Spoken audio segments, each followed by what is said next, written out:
Pregnancy with a toddler though has not been for the weak. Was this planned? I just wanted all the food. We do know, and I will keep it a secret for a little bit longer.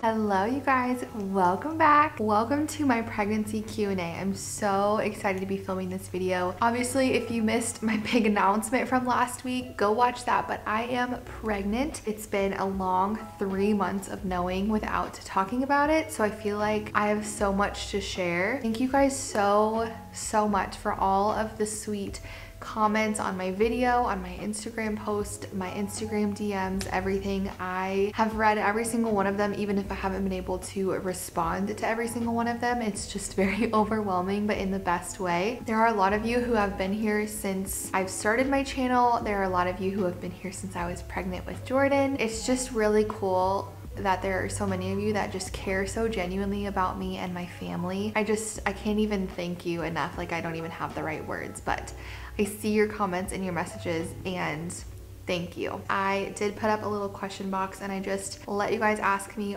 everything you wanted to know. I did film a first trimester recap video that will be up here soon. I'm not quite sure exactly when, but it will be up here in the next week or two. So grab a cup of coffee, get comfortable, because we have a lot to talk about today. Before we get into the questions, I wanted to thank the sponsor of this video, which is Osea. I've worked with them many times. I've been using their products for months and months, and I love them so much. They have some really great holiday bundle sets that I wanted to share with you. I know it's only October. I am the kind of person that really likes to plan ahead for Christmas gifts, because if I don't, I tend to forget. So let me share a couple of the bundles with you. First of all, Osea all around is just an incredible company. They are a female founded company, which I love. Their products are clean and vegan and cruelty free, and all of their ingredients are just the best quality, and I can trust what I'm putting on my skin. The first holiday collection is the Undaria Body Best Sellers. I've been using the body oil for several months now. This is not my first bottle. This stuff is new to me. It's the body butter,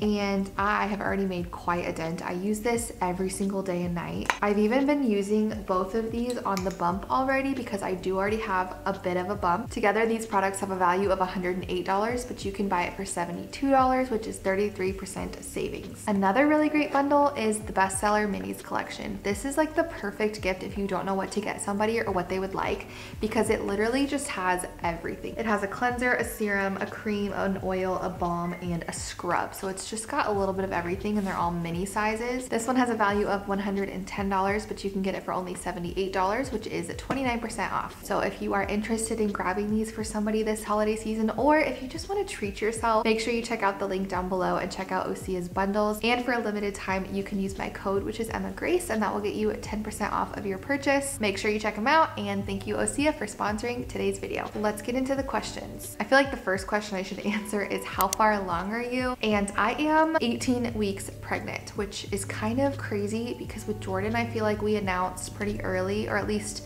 when it's like normal to announce right after the first trimester ends. And this one, we really were so slow to tell our friends. We were slow to announce on social media, like even personally. I'm already almost halfway through the pregnancy. It's going so much faster this time. The question I definitely got asked the most was about the gender of this baby. So if we were finding out the gender, if we already knew the gender. I did take the NIPS test at 12 weeks, and I got those results about a week after, and I do know the gender. I have not decided how I'm going to announce to you guys yet, but leave your guesses down below. I didn't really film a super cute gender reveal, so I'm not sure if I want to do something separate or just like tell you. I don't know. I haven't decided, but we do know, and I will keep it a secret for a little bit longer. Okay, next question is, was this planned? Yes, it was planned. Our plan was kind of always for our kids to be 2-ish years apart, 2 to 3. Jordan and this baby will be 2 years and 3 months apart. That was another question that I got. She turns 2 in December. This baby is due in March. So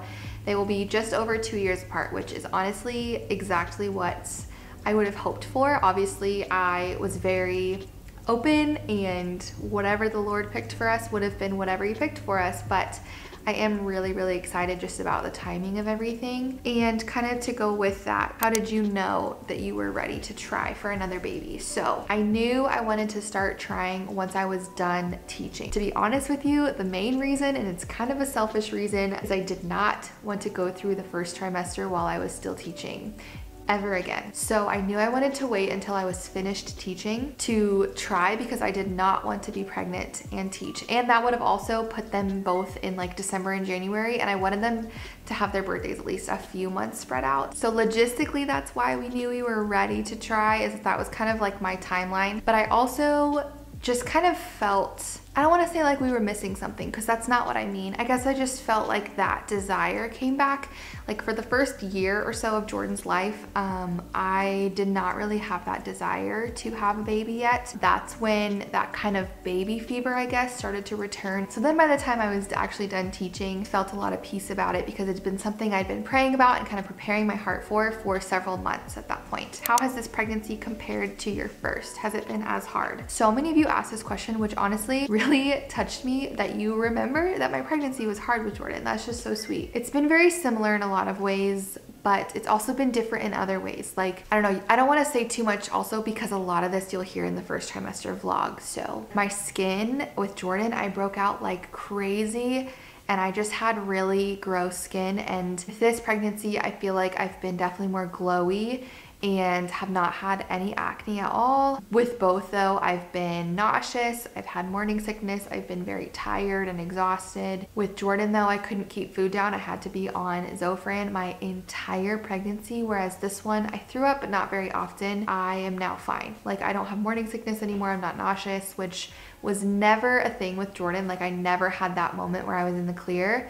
And with this pregnancy, I just kind of woke up one day and felt like the clouds had been lifted and I could breathe again, and I felt like myself again, which has been so nice, because I feel like I never got that relief. It's hard too to compare, because they're just, my circumstances are so different. Like with Jordan, I was working full time. I didn't have any other children, but it was exhausting because I was working and teaching, and I'd come home so tired, but I could because I didn't have a toddler. Whereas this time I'm not working full time, I'm working kind of part-time here and there. So in a way it's been a little bit easier because I can nap when she naps, which I'm so grateful for. But at the same time, it's been harder because I have a toddler to chase all day, and like I have to still be a mom, and there is really no break. Yeah, pregnancy with a toddler though has not been for the weak, that's for sure. There were a good several weeks where I was just bedridden, except I couldn't actually like lay in my bed. I just would lay on the couch and try to play with her as much as I could, but we watched a lot of Cars. I had to call my mother-in-law often, but we got through it. Did wanting to get pregnant affect your decision to quit teaching? Yes and no. So I quit teaching in like February, I think. Like I said, I knew I wanted to be done teaching before we tried again, but that decision kind of came after I had already quit.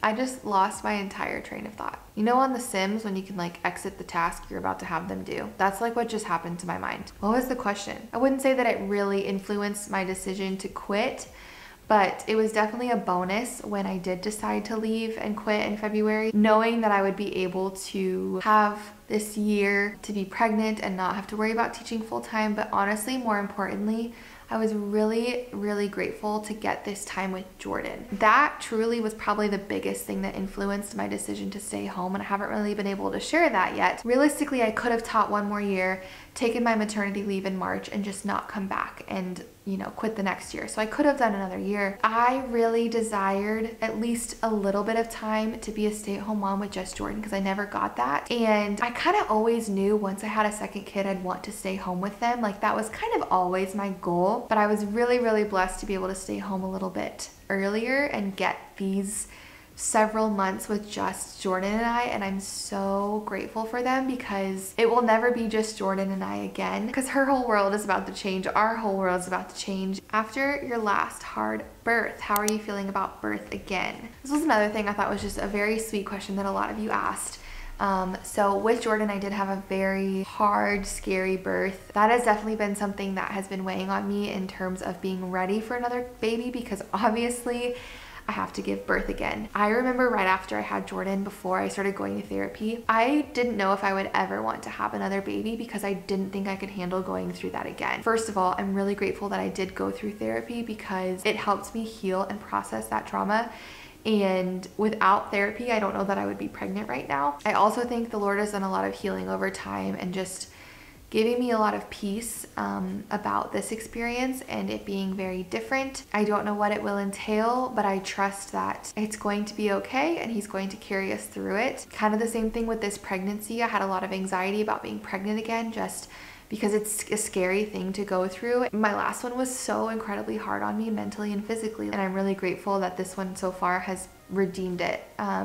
So I'm just believing that God will continue to carry me through this pregnancy and carry me through birth, and that I will get my redemption story with birth as well. On a lighter note, what have been some of your cravings? I haven't really had like one or two specific things that I just constantly crave. I more so just could not stop eating, and I was eating like a bunch of food. Like I would eat a full-blown meal every hour and a half to 2 hours. I just was ravenous, like so starving all the time. And it was the only thing too that helped the nausea. It's like bowls of chili and mashed potatoes and chicken nuggets and burritos and like giant bowls of cereal. Like I just wanted all the food that I could eat, but there was never really one specific thing that I just ate over and over. There would be times when like something would pop in my head and it sounded so good and I had to have it, but then once I had it, I was over it and I would move on to something different. Whereas with Joe, I feel like there were like a handful of things that I just ate like on a rotation. I went to Taco Bell a handful of times, which I literally only do when I'm pregnant, because it just hits when you're pregnant. I don't know what it is. It's honestly disgusting, but it just tastes so good when you're pregnant. Will you still not be showing baby's face? That's my plan. I did do a Q&A recently where I kind of talked about why I feel that way, but until I feel convicted otherwise, I'm gonna continue to keep that private. I might do a birth announcement, like with Jordan. I did her birth announcement and I did show her, and I think that's like the only time I've ever really showed her. So I may do the same with this baby and do a birth announcement, but have no intention on showing their face either. Where will the nursery be, and do you have plans for the nursery? All that stuff. So we have an office. I say office because it's just a room with a desk. It has Ellie's cage, it has Michael's closet. Like, it's kind of a hodgepodge room, and we always knew that would end up being our second baby's room. We moved in almost exactly a year ago, and we never even painted the room. It's still like got patches on the wall from where we patched holes. It's the ugliest color, and we just never painted it because we knew it would eventually be a nursery. So we are going to redecorate and paint and all of that probably in a couple of months. I don't really know when, maybe like over Christmas or something. But I'm very excited to do that. I will do a whole video like renovating the nursery. Did you have any signs before you got a positive pregnancy test? I kind of talked about this in finding out that I was pregnant, but I didn't have a ton of symptoms. I really didn't have much. I think I was a little bit out of breath, but I just kind of blew that off. Other than that, I don't think I had like any symptoms. And I really continued to not have very many symptoms until about 6 weeks, but you'll see all that in my first trimester vlog. Is being pregnant what has made you want to sub less? Yes, that's definitely been one of the factors. I really truly have just felt convicted, especially about what I was saying earlier about this time with Jordan. This is the last 5 months that I get to be a stay-at-home mom with just Jordan. And I really want to soak that in, but I also want to take advantage of being able to sub, because I don't know that I will sub once this baby's here. So I kind of want to knock it out as much as I can and put back a little bit of money. But at the same time, if I sub all the time, like that's no different than working full time. And I'm also just tired. That's the biggest thing I have not gotten rid of since like I've gotten in the second trimester, is I'm just so sleepy. Like I could sleep for days. I could take a nap for an hour a day. I could go to bed at 8 o'clock every night. And I'm trying to push through, but I'm just still so tired, you know? I just went through the question box again, and I think I got to most of them, but I am curious. Did you know or have a hunch that I was pregnant? If you did, let me know what gave it away. I had quite a few people say they knew or they had a hunch, and I'm very curious because I thought I did a really good job of hiding it for the last 3 months. So if you think you knew, let me know how you knew. I'm very curious. Or if you were totally completely shocked and surprised, let me know. Thank you guys so much for watching this Q&A and just catching up with me. It feels so good to just let it all off my chest and catch up with you. I promise my channel is not going to turn into all the pregnancy content, but I will take you along with me just as I go through this pregnancy and all that it entails. Like I said, you can look forward to my first trimester video, which will be coming soon. I also will have my gender reveal out hopefully in the next few weeks, we'll see. I gotta come up with something. I haven't decided if that's gonna be a video or if I'm just gonna post about it on my Instagram. So if you're not following me on Instagram, it's Emma Grace Jens and it's always in the description. But make sure to be following me there because that might be where you find out. And also make sure that you are subscribed to this channel so you don't miss all the future videos and the exciting ones to come. Thank you for your support and just for loving me and my family and supporting us. We are so grateful for you, and I will see you in the next video. Bye, friends.